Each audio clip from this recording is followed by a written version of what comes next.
സ്വാഗതം എല്ലാവർക്കും മറ്റൊരു വീഡിയോയിലേക്ക്. ഇന്നത്തെ വീഡിയോയിൽ നമ്മൾ ചർച്ച ചെയ്യാൻ പോകുന്നത് 7ാം തരത്തിലെ രണ്ടാമത്തെ യൂണിറ്റ്, അതായത് സാമൂഹ്യ ശാസ്ത്രത്തിലെ രണ്ടാമത്തെ യൂണിറ്റായ കച്ചവടത്തിൽ നിന്ന് അധികാരത്തിലേക്ക്, in English from trade to power. Okay, പ്രധാനപ്പെട്ട ഒരു യൂണിറ്റ് കൂടിയാണ് ഈ രണ്ടാമത്തെ യൂണിറ്റ്.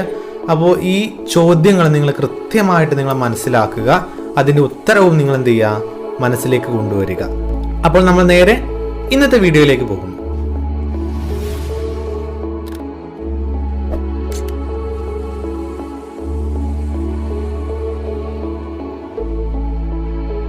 ആദ്യത്തെ ചോദ്യം ഇതാണ്: ഭക്ഷ്യവസ്തുക്കൾ ദീർഘകാലം കേടുകൂടാതെ സൂക്ഷിക്കാൻ യൂറോപ്യന്മാർക്ക് അത്യാവശ്യമായിരുന്ന ഇന്ത്യയിലെ ഒരു സുഗന്ധദ്രവ്യമേത്?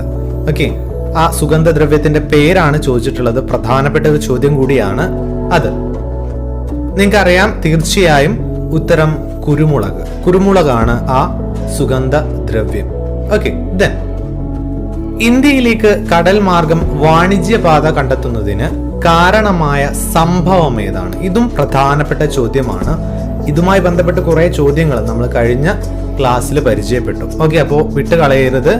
ഉത്തരം ഇതാണ്: തുർക്കികൾ കോൺസ്റ്റാന്റിനോപ്പിൾ കീഴടക്കിയത്. ഞാൻ അന്ന് പറഞ്ഞിട്ടുണ്ടായിരുന്നു, കോൺസ്റ്റാന്റിനോപ്പിളുമായി ബന്ധപ്പെട്ട് കുറേ ചോദ്യങ്ങൾ നമുക്ക് USSന്റെ ഭാഗത്ത് നിന്ന് ചോദിക്കാവുന്നതാണ്.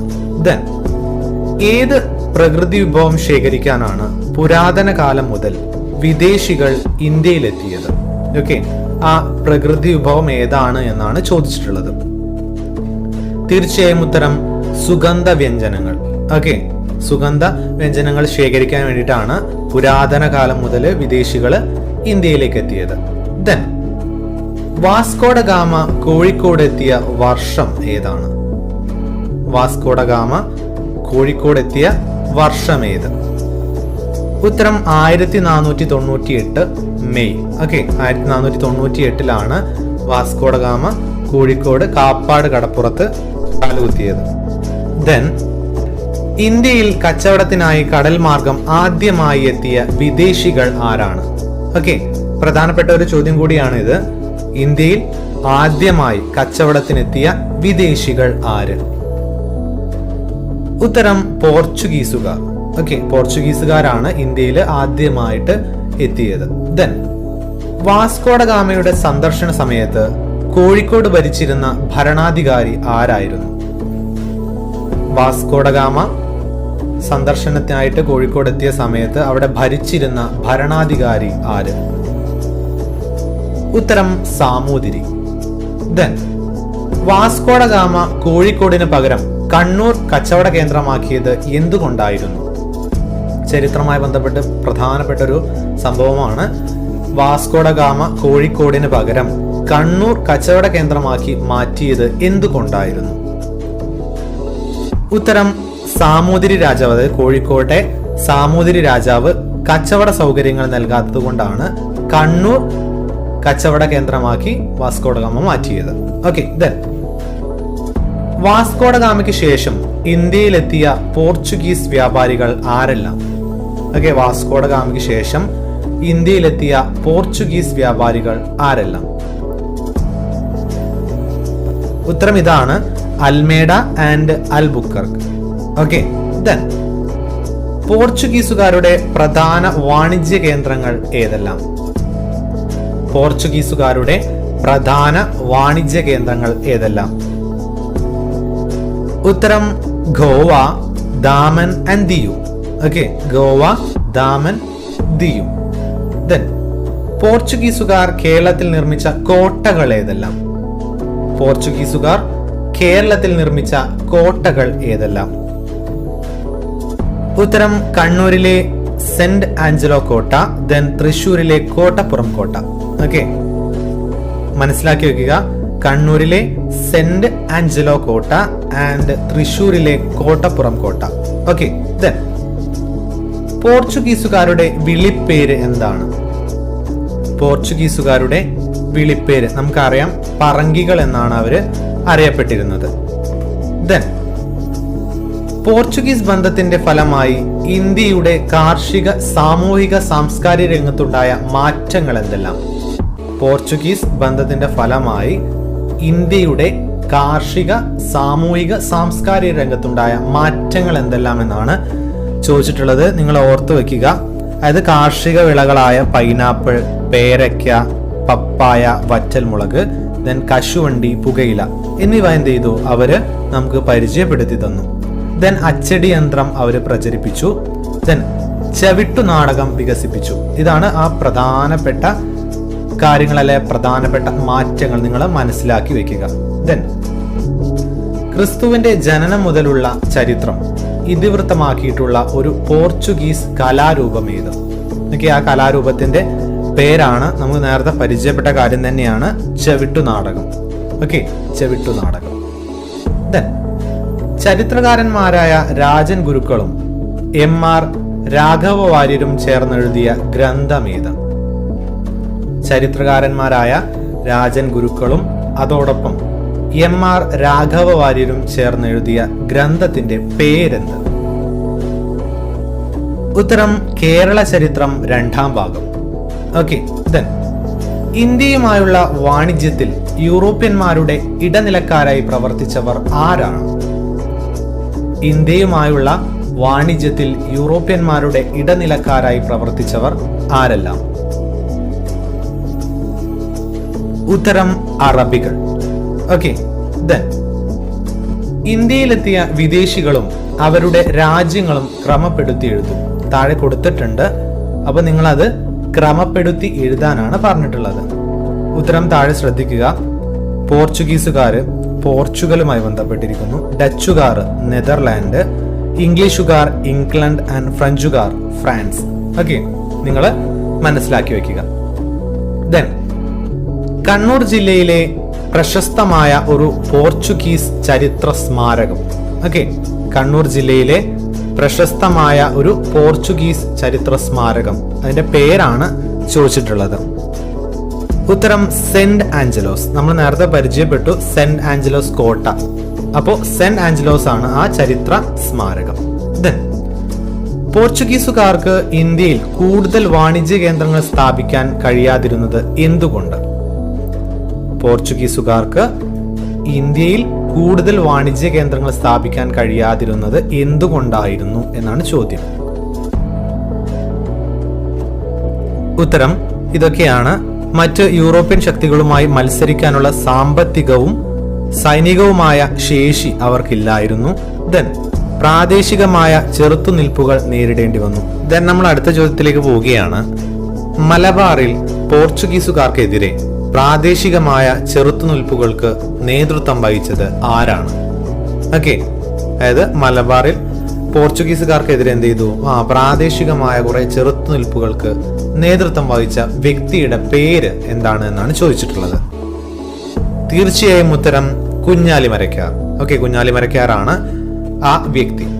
ദെൻ കുഞ്ഞാലിമരക്കാരുടെ ആസ്ഥാനം എവിടെയാണ്? കുഞ്ഞാലിമരക്കാരുടെ ആസ്ഥാനം എവിടെയാണ്? ഉത്തരം കോഴിക്കോട് ജില്ലയിലെ പുതുപ്പണത്തെ മരക്കാർ കോട്ട, ഏകദേശം വടകരക്കടുത്ത്. ഓക്കെ, ദെൻ ഡച്ചുകാരുടെ വാണിജ്യ കേന്ദ്രങ്ങൾ ഏതെല്ലാമായിരുന്നു? ഡച്ചുകാരുടെ വാണിജ്യ കേന്ദ്രങ്ങൾ ഏതെല്ലാമായിരുന്നു? ഉത്തരം കൊല്ലം, കൊച്ചി. ഓക്കെ, കൊല്ലം, കൊച്ചി. ദെൻ നമ്മുടെ നാട്ടിലെ ഔഷധ സസ്യങ്ങളെ കുറിച്ച് തയ്യാറാക്കിയ ഗ്രന്ഥം ഏത്? ഇത് പ്രധാനപ്പെട്ട ഒരു ചോദ്യമാണ്. നമ്മുടെ നാട്ടിലെ ഔഷധ സസ്യങ്ങളെ കുറിച്ച് തയ്യാറാക്കിയ ഗ്രന്ഥം ഏത്? ഉത്തരം ഹോർത്തൂസ് മലബാറിക്കസ്. ഹോർത്തൂസ് മലബാറിക്കസ് ആണ് നമ്മുടെ നാട്ടിലെ ഔഷധ സസ്യങ്ങളെ കുറിച്ച് തയ്യാറാക്കിയ ഗ്രന്ഥം. ദെൻ ഹോർത്തൂസ് മലബാറിക്കസ് എന്ന ഗ്രന്ഥം തയ്യാറാക്കാൻ മുൻകൈയെടുത്ത ഡച്ച് ഗവർണർ ആരാണ്? ഹോർത്തൂസ് മലബാറിക്കസ് എന്ന ഗ്രന്ഥം തയ്യാറാക്കാൻ മുൻകൈയെടുത്ത ഡച്ച് ഗവർണറുടെ പേര് എന്താണ്? ഉത്തരം വാൻഡ്രീഡ്. ഓക്കെ, വാൻഡ്രീഡ് ആണ് യഥാർത്ഥ ഉത്തരം. ദെൻ ഹോർത്തൂസ് മലബാറിക്കസ് തയ്യാറാക്കാൻ സഹായിച്ച വ്യക്തികൾ ആരെല്ലാം? നിങ്ങൾക്ക് മനസ്സിലായിട്ടുണ്ടായിരിക്കും, ഒരു പ്രധാനപ്പെട്ട ഭാഗമാണ് ഹോർത്തൂസ് മലബാറിക്കസ് എന്ന ഗ്രന്ഥം. ഓക്കെ, അപ്പോ ഈ ഗ്രന്ഥം തയ്യാറാക്കാൻ സഹായിച്ച വ്യക്തികൾ ആരെല്ലാം? ഉത്തരം ഇട്ടി അച്യുതൻ വൈദ്യർ, രംഗഭട്ട്, അപ്പു ഭട്ട് ആൻഡ് വിനായക ഭട്ട്. ഓക്കെ, ഇവർ 4 പേരുമാണ് ഈ ഗ്രന്ഥം തയ്യാറാക്കാൻ സഹായിച്ച വ്യക്തികൾ. ഹോർത്തൂസ് മലബാറിക്കസ് പ്രസിദ്ധീകരിച്ചത് എവിടെ നിന്ന്? ഹോർത്തൂസ് മലബാറിക്കസ് പ്രസിദ്ധീകരിച്ചത് എവിടെ നിന്ന്? ഉത്തരം ഹോളണ്ടിലെ ആംസ്റ്റർഡാമിൽ. ഓക്കെ, ഹോളണ്ടിലെ ആംസ്റ്റർഡാമിൽ വെച്ചായിരുന്നു. കുളച്ചൽ യുദ്ധം നടന്ന വർഷം ഏത്? ഉത്തരം 1741.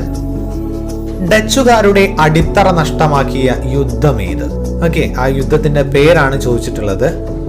ഉത്തരം 1741 കുളച്ചൽ യുദ്ധം. ആരൊക്കെ തമ്മിൽ നടന്ന യുദ്ധമാണ് കുളച്ചൽ യുദ്ധം? ആരൊക്കെ തമ്മിൽ നടന്ന യുദ്ധമാണ് കുളച്ചൽ യുദ്ധം? ഉത്തരം മാർത്താണ്ഡവർമ്മയും ഡച്ചുകാരും. ലന്തക്കാർ എന്നറിയപ്പെടുന്ന വിദേശികൾ ആര്? ലന്തക്കാർ എന്നറിയപ്പെടുന്ന വിദേശികൾ ആര്? അതിന്റെ ഉത്തരം ഡച്ചുകാർ. ഓക്കെ, ഡച്ചുകാരാണ് ലന്തക്കാർ എന്ന് അറിയപ്പെടുന്നത്. ഇംഗ്ലീഷ് ഈസ്റ്റ് ഇന്ത്യ കമ്പനി സ്ഥാപിച്ചത് എപ്പോൾ, എവിടെ? Okay, English east India company സ്ഥാപിച്ചത് എപ്പോഴാണ്, എവിടെയാണ്? ഉത്തരം 1600 ലണ്ടനിൽ വെച്ചായിരുന്നു. ഓക്കെ, 1600 ലണ്ടനിൽ വെച്ച്. ഈസ്റ്റ് ഇന്ത്യ കമ്പനി സ്ഥാപിച്ചതിന്റെ ലക്ഷ്യം എന്താണ്? ഈസ്റ്റ് ഇന്ത്യ കമ്പനി സ്ഥാപിച്ചതിന്റെ ലക്ഷ്യം എന്താണ്? ഉത്തരം ഇതാണ്: ഇന്ത്യ, ചൈന തുടങ്ങിയ രാജ്യങ്ങളുമായി കച്ചവടം നടത്താൻ. ഓക്കെ, നമ്മൾ പ്രധാനപ്പെട്ട ഭാഗത്തിലൂടെയാണ് കടന്നു പോകുന്നത്. ഈസ്റ്റ് ഇന്ത്യ കമ്പനി സ്ഥാപിച്ചത് ഇന്ത്യ, അതോടൊപ്പം ചൈന തുടങ്ങിയ രാജ്യങ്ങളുമായി കച്ചവടം നടത്താൻ വേണ്ടിയായിരുന്നു. ഇംഗ്ലീഷുകാരുടെ വാണിജ്യ കേന്ദ്രങ്ങൾ ഏതെല്ലാം? ഇംഗ്ലീഷുകാരുടെ വാണിജ്യ കേന്ദ്രങ്ങൾ ഏതെല്ലാം? ഉത്തരം സൂറത്ത്, മദ്രാസ്, കൽക്കത്ത ആൻഡ് ബോംബെ. ഓക്കെ, ഈ 4 സ്ഥലങ്ങളായിരുന്നു. ഇംഗ്ലീഷുകാരുടെ ആദ്യ വാണിജ്യ കേന്ദ്രം ഏത്? ഓക്കെ, ചോദ്യങ്ങൾ കൃത്യമായിട്ട് വായിച്ചു നോക്കണം. ഇംഗ്ലീഷുകാരുടെ ആദ്യ വാണിജ്യ കേന്ദ്രം ഏതാണ് എന്നാണ് ചോദ്യം. ഉത്തരം Surat. Okay, French East India company സ്ഥാപിച്ചത് എപ്പോൾ? ഓക്കെ, ഇംഗ്ലീഷ് ഈസ്റ്റ് ഇന്ത്യ കമ്പനിയെ പറ്റി നമ്മൾ പറഞ്ഞു. ഇനി പറയുന്നത് ഫ്രഞ്ച് ഈസ്റ്റ് ഇന്ത്യ കമ്പനി സ്ഥാപിച്ചത് എപ്പോൾ? ഉത്തരം 1664. ഓക്കെ, 1664 ഓർത്ത് വെക്കുക. ഫ്രഞ്ചുകാരുടെ വാണിജ്യ കേന്ദ്രങ്ങൾ ഏതെല്ലാമായിരുന്നു? ഫ്രഞ്ചുകാരുടെ വാണിജ്യ കേന്ദ്രങ്ങൾ ഏതെല്ലാമായിരുന്നു? ഉത്തരം Pondicherry, Mahe and Karaikal. Okay, Pondicherry, Mahe and Karaikal. Okay, French വാണിജ്യ കേന്ദ്രങ്ങളുടെ ആസ്ഥാനം എവിടെയായിരുന്നു? ഉത്തരം പോണ്ടിച്ചേരി. യൂറോപ്യന്മാർ ഇന്ത്യയിൽ സ്ഥാപിച്ച വാണിജ്യ കേന്ദ്രങ്ങളുടെ പൊതുവായ സവിശേഷത എന്ത്? ഉത്തരം ഇതാണ്: സമുദ്ര സാമീപ്യമുള്ള പട്ടണങ്ങളായിരുന്നു തിരഞ്ഞെടുത്തത്. അതായത് കടൽ മാർഗം, അതായത് കപ്പൽ മാർഗം സാധനങ്ങൾ, ചരക്കുകൾ കൊണ്ടുപോകാൻ വേണ്ടിയിട്ടായിരുന്നു സമുദ്ര സാമീപ്യമുള്ള പട്ടണങ്ങൾ തിരഞ്ഞെടുത്തത്. കച്ചവടാധിപത്യത്തിന് വേണ്ടി ഇംഗ്ലീഷുകാരും ഫ്രഞ്ചുകാരും തമ്മിൽ നടത്തിയ യുദ്ധങ്ങൾ എന്ത് പേരിലാണ് അറിയപ്പെടുന്നത്? ഉത്തരം കർണാട്ടിക് യുദ്ധം. ഓക്കെ, കർണാട്ടിക് യുദ്ധത്തിന്റെ ഫലം എന്തായിരുന്നു? ഉത്തരം ഇംഗ്ലീഷുകാർക്ക് കച്ചവടാധിപത്യം ലഭിച്ചു. ഇതായിരുന്നു ആ കർണാട്ടിക് യുദ്ധത്തിന്റെ ഫലം. കർണാട്ടിക് യുദ്ധം നടന്ന പ്രദേശങ്ങൾ ഇന്ന് ഇന്ത്യയിലെ ഏത് സംസ്ഥാനത്താണ്? കർണാട്ടിക് യുദ്ധം നടന്ന പ്രദേശങ്ങൾ ഇന്ന് ഇന്ത്യയുടെ ഏത് സംസ്ഥാനത്താണ് സ്ഥിതി ചെയ്യുന്നത്? ഓക്കെ, തമിഴ്നാടാണ് അതിന്റെ ഉത്തരം. നമ്മൾ അവസാനത്തെ ചോദ്യത്തിലേക്ക് പോവുകയാണ്. ഈ വീഡിയോയുടെ അവസാനത്തെ ചോദ്യം: ഇംഗ്ലീഷുകാരുടെ ആദ്യ ലക്ഷ്യം ഇന്ത്യയിലെ ഏത് സംസ്ഥാനം കീഴടക്കുക എന്നുള്ളതാണ്. ഉത്തരം ഇതാണ്: ബംഗാൾ. ഓക്കെ, അപ്പോൾ നമ്മൾ കുറേ ചോദ്യങ്ങൾ ഈ വീഡിയോയിൽ പരിചയപ്പെട്ടു. ഈ വീഡിയോ ഇവിടെ അവസാനിപ്പിക്കുകയാണ്. പ്രധാനപ്പെട്ട കുറേ ചോദ്യങ്ങളിലൂടെയാണ് നമ്മൾ ഇന്ന് കടന്നു പോയത്. രണ്ടാമത്തെ യൂണിറ്റിലെ പ്രധാനപ്പെട്ട കുറേ ചോദ്യങ്ങൾ. അപ്പോൾ നമുക്ക് വീണ്ടും മറ്റൊരു വീഡിയോയിൽ കണ്ടു.